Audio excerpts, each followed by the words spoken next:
All right, today we're just going to be giving you a brief introduction on how to use the alternate transmit and receive channels on the personal radio in TFAR.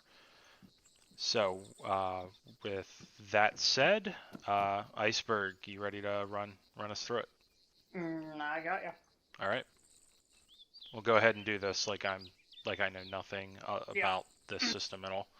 So, All right. So first off, we're going to be starting to use the Red 4 FADAC radio, FADAC, whatever you want to call it. So I got the same standard user interface that you'll find on the 152. Some of the buttons are in a different location. So just go ahead, hit Control P, left Control P to open up your radio. all right, And you'll see you have the radio in the center of your screen. You can click and hold on it if you want to drag it to any other area on your screen. So I'll start from the top to bottom. At the very top, you have the little knob, left click, right click, previous channel, next channel. You can go ahead and click through and set multiple frequencies, but they won't be active unless you're on that specific channel.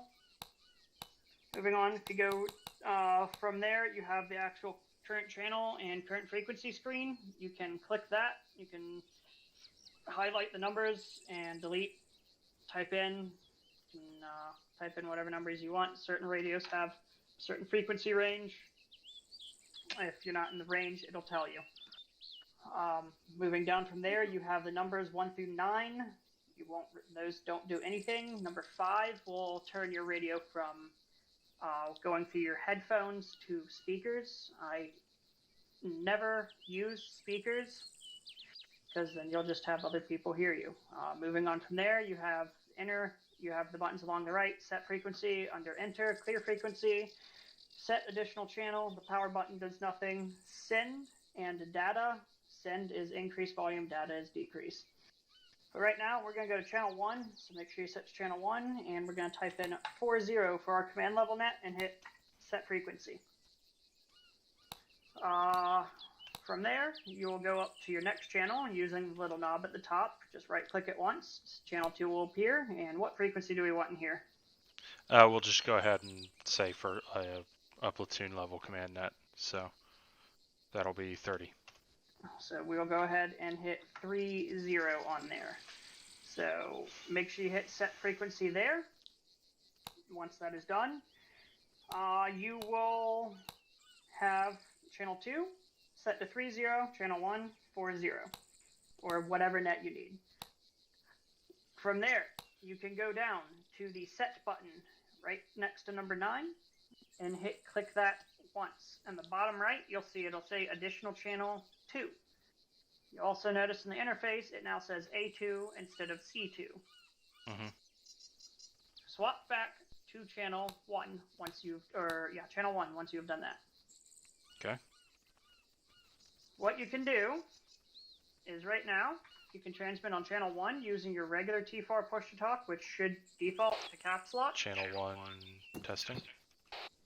There we go. You're on speakers. That is what speakers does. That is exactly how. I mean that is a good way though to yes. So that people know. So I am no longer on speaker. If you check again. Radio check. Good check on channel 1. Now, to transmit on your alternate channel, the default button is T. I don't have that set, so let me figure that out. The default key binding is T. Yeah, not for me, so I've got that set. So why don't we walk through setting that? So to set that, you're going to go ahead and hit escape. You go to configure. You're going to go to add-on options and find task force radio. And client side, actually, I lied. Let's try that again. Go to controls, configure controls, and from there, configure add-ons, and then TFAR. And that'll give you a giant list of a bunch of different buttons. And you will want to scroll down. It's near the bottom. It's called SR Transmit Additional. Oh, okay. For me, that's tab. All right.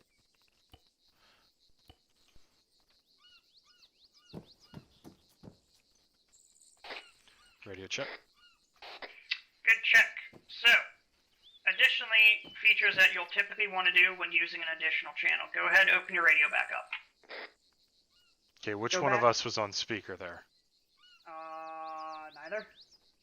I was transmitting on the radio. All right, because it sounded like I was hearing speakers as well, but... Check. Check. Oh, you're good. Okay. Righto. Go ahead, open your radio back up, and go back to your A2 channel, your channel 2, and hit 0 at the bottom, and go ahead and click it twice, and you'll see in the bottom right, it'll say additional write only. Well, they would if Viridian hadn't jumped onto Halo, but yes, it'll show up in the same section where it shows up when you're transmitting. So I'm holding now. You see how it's showing that? I'm going to click it again, and you guys will see it. See how it's saying left and right there, left only, right only? That is keying it into either your headset or however you're receiving audio, so it will sound like it's coming in from one specific ear versus another. So what you'll want to do from there is make sure you set it back to your channel 1 or whatever your channel needs to be. And then you can transmit on your default channel 1 net, and you'll hear it through one ear if you have it set. Or you can push your additional button and it'll transmit through whichever the individual selects. It is all client side. Can you hear me? Yes, I can. Righto. And that's how you set an additional channel using the short range on the FADAC. It is all the radios, or at least the 152, the FADAC, and the GEM operate in that. The RF and some of the long-range radios, they all have the same functionality. You just can't set an additional channel on the Rifleman radio and some of the other ones. The long-range backpacks, you can all set additional channels, and on top of that, you can also carry multiple radios. If you really want to go that hardcore into it, you can only transmit on one radio at a time. All right. With that, guys, we're just going to cut that off here. At some point in the future, when both of us get time, we'll go ahead and record a full TFAR instructional video for you all, just so that you have a video to reference